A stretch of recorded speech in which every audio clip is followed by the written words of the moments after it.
The idea of medium-weight forces was really in vogue in the West in the 1990s and 2000s, which produced things like the Stryker brigades. But the Soviets in the 1980s also recognized there was a potential gap to be filled. The Soviets and Russians that succeeded them have over the past half-century essentially had two main classes of infantry.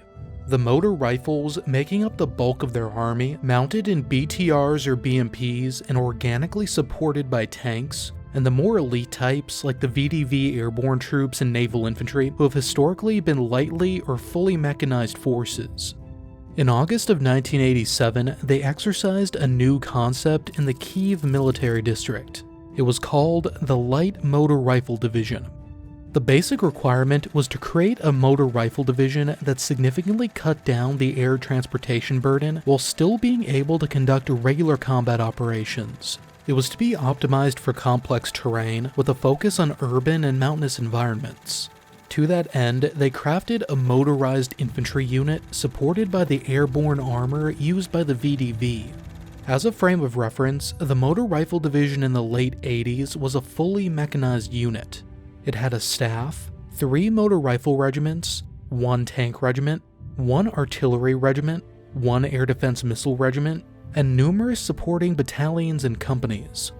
Within those motor rifle regiments was a regimental staff, 3 motor rifle battalions, 1 tank battalion, 1 artillery battalion, 1 air defense battalion, and numerous supporting companies and platoons. The motor rifle battalions were mechanized infantry, with 3 companies on BTRs or BMPs and an 82mm mortar battery. The light motor rifle division was much different. The bulk of its maneuver elements were under 3 light motor rifle regiments. Each would in theory be staffed by just under 2,000 men, mounted predominantly in 134 GAZ-66 4x4 trucks. Aside from its role as a light utility truck in regular infantry units, its airborne version, the GAZ-66B, served in VDV units. But their main advantage in the light motor rifles wasn't parachutability. The ground forces already had separate air assault brigades and battalions for supporting fronts, equivalent to army groups, via parachute and helicopter landings. These were distinct from the VDV's airborne divisions, which were strategic airborne forces that could be used in service of theater or political objectives.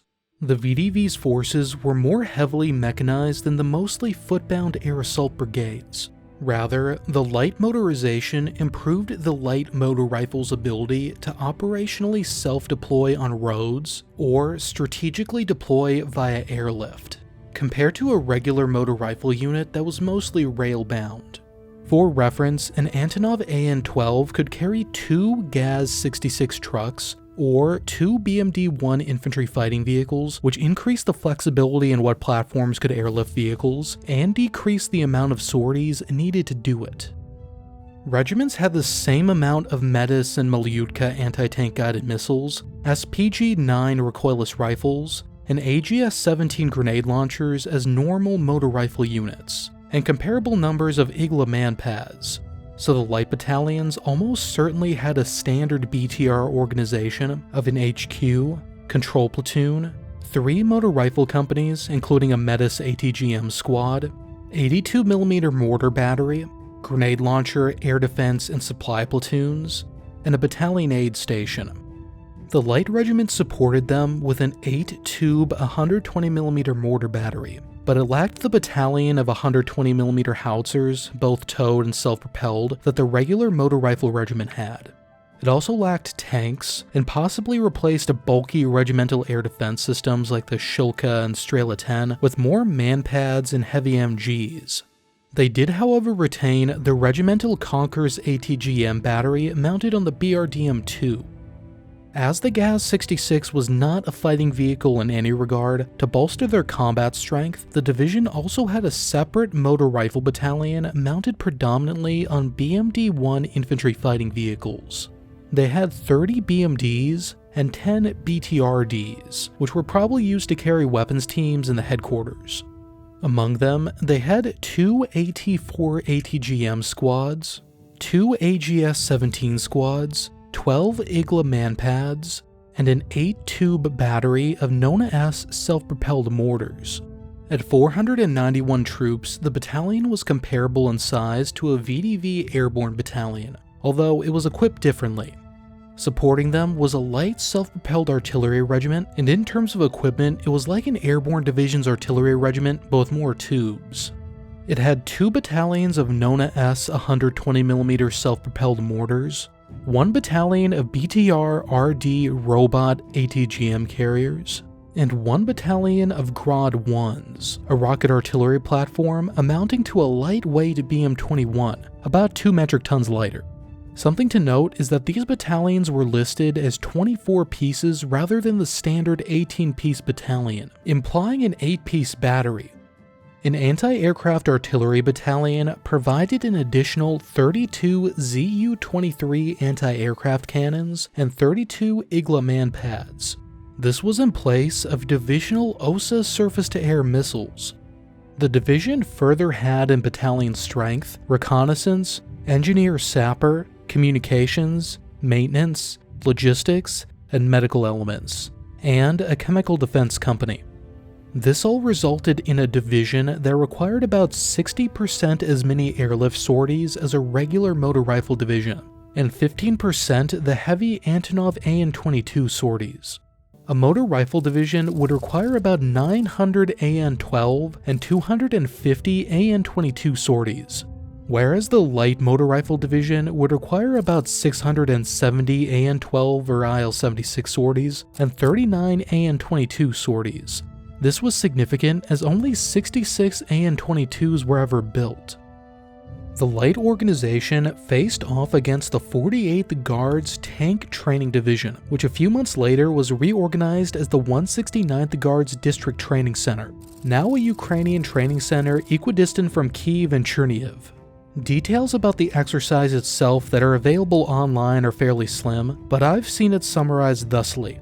The march phase showed that the light motor rifle division was superior in operational mobility, but the combat phase showed that it was inferior in combat power, at least by their standards and in the scenario they tested. This came down to the inferiority in long-range fires and anti-tank capability with the lack of regimental tank battalions or divisional tank regiment. Although the infantry battalions had similar numbers of anti-tank guided missiles as a normal BTR battalion, they lacked the fighting capability of the BTR or BMP as well. And artillery capability, particularly in the realm of tube artillery, was inferior in standoff, as the Nona S was shorter in range than the 122mm and 152mm howitzers in service. It's noted that they were mainly tested in defensive situations, which makes sense because you didn't really need a test to determine the design had less offensive potential than an armored formation, but it's unclear to me based on limited info the terrain the exercise occurred on. It was almost certainly a European plain sort of training area in northern Ukraine, maybe some forest at most, as opposed to a substantial urban area or mountainous terrain where the design might have excelled. In conflicts dominated by complex terrain, such as the mountains of Afghanistan, the Soviets tended to simply dismount their motor rifles and paratroopers for foot mobile operations rather than form dedicated terrain-specific formations. They also formed assault units ad hoc for specific actions, such as assaulting a city. After the Caucasus quagmire of the 1990s and the following conflicts in that region, the Russians do now have a few mountain units in the southern and central military districts. But this did not lead to a huge buy-in on light infantry. Those VDV and motor rifle mountain specialists are still mechanized. Redundancy, the Russo-Soviet practice of forming ad hoc units for complex terrain when needed, combined with perceived inferiority in a European conflict, the Soviet Union's existential conflict, probably raised questions over whether an alternative to the standard was necessary, and perhaps why the USSR shelved it after 1987.